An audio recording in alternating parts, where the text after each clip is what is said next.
A editora Árvore da Vida apresenta Alimento Diário. Série A Palavra da Vida, a Comunhão da Vida e Pedras Vivas para a Edificação. As Epístolas de João e de Pedro. Título do volume 5: O fim está próximo. Autor Pedro Dong. Semana 4.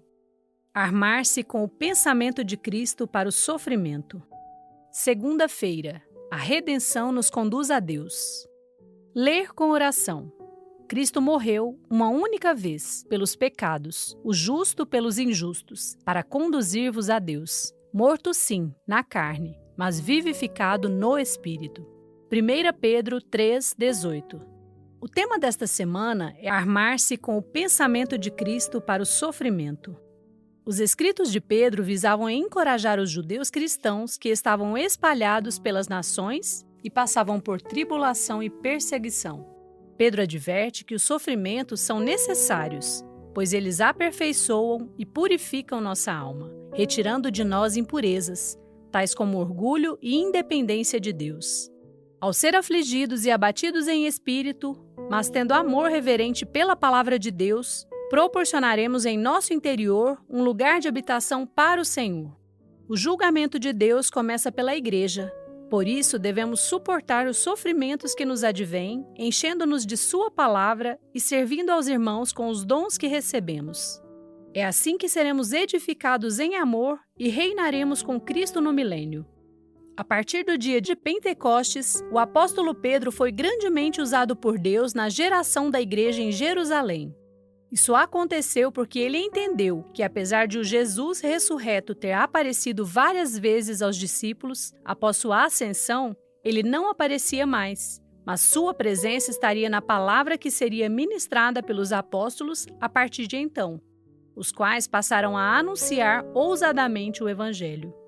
O apóstolo Pedro era quem ministrava a palavra de Deus aos que criam e fez um trabalho maravilhoso no início da história da igreja. Na casa de Cornélio, ele foi usado pelo Senhor para abrir as portas da igreja aos gentios que passaram a crer no Senhor Jesus.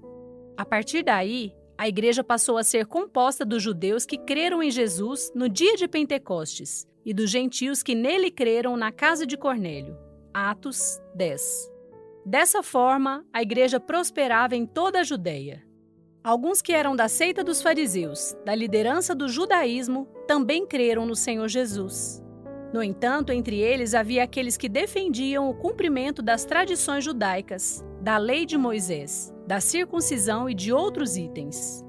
Internamente, na igreja em Jerusalém, surgiu uma pressão para se conciliar o Evangelho de Cristo com as práticas do Antigo Testamento. Depois disso, o apóstolo Pedro foi gradualmente deixando de ser mencionado no livro de Atos. Quando Paulo, após sua terceira viagem, foi até Jerusalém, ele foi recepcionado pelos presbíteros liderados por Tiago, irmão consanguíneo de Jesus.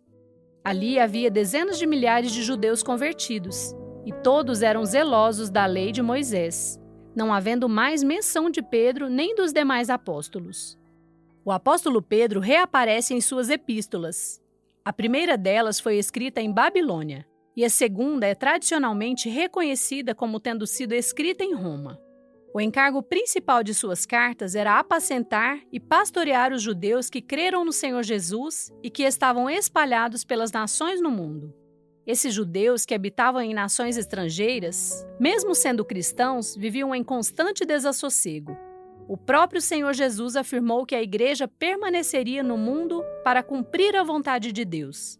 João, capítulo 15, versículos 18 a 19. Em sua oração ao Pai, Jesus não pediu que fôssemos tirados do mundo, mas sim guardados do mal. Capítulo 17, versículo 15. Por isso, não somos desta terra, pois temos vida e hábitos diferentes das pessoas que estão ligadas ao mundo. Aos domingos, por exemplo, em vez de descansarmos em casa, buscamos a palavra do Senhor em comunhão com os irmãos. Sendo diferentes, somos discriminados por não compactuarmos com a prática do lazer em vigor na sociedade. A luz que recebemos do Senhor e na qual andamos expõe a atitude de quem vive nas trevas. E muitos, para justificar a própria conduta, nos difamam e criticam. Se nosso viver for pleno da realidade espiritual, as pessoas a nosso redor verão que estamos sempre alegres, cheios de esperança e paz. Percebendo que somos diferentes, um dia nos perguntarão qual é a razão disso. Então poderemos apresentar-lhes o Senhor.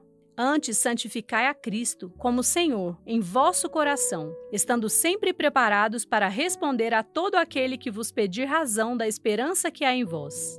1 Pedro 3,15. Com simplicidade podemos dizer: posso orar por você? E escolhendo um ponto qualquer da imersão, oramos pelas pessoas. Certamente elas serão tocadas, porque o Espírito já terá começado a trabalhar nelas. Não deixemos de convidá-las para uma reunião, mas apenas digamos: vem e vê. Se vierem, verão a igreja cheia de vida e alegria.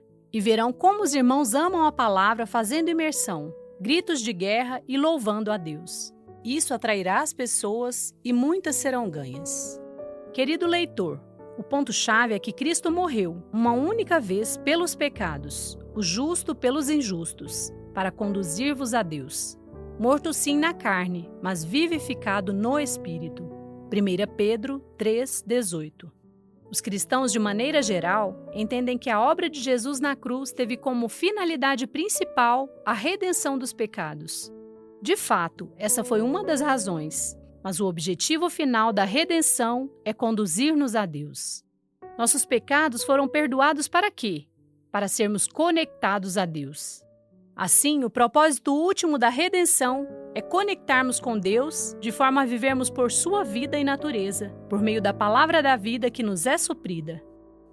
Agora anote conforme o que você recebeu na leitura de hoje: a luz na palavra, a direção e a admoestação. Ore e faça um grito de guerra com base nesses itens para que a palavra profética seja sedimentada em seu coração. Leitura de apoio. Quem tem ouvidos, ouça. Lições de Sardes em Apocalipse. Os antecedentes, parte 1. Capítulo 4. Autor Pedro Dong. Esperamos você amanhã para mais uma leitura do Alimento Diário. Baixe e desfrute do nosso aplicativo EAD Play, disponível na Play Store e App Store.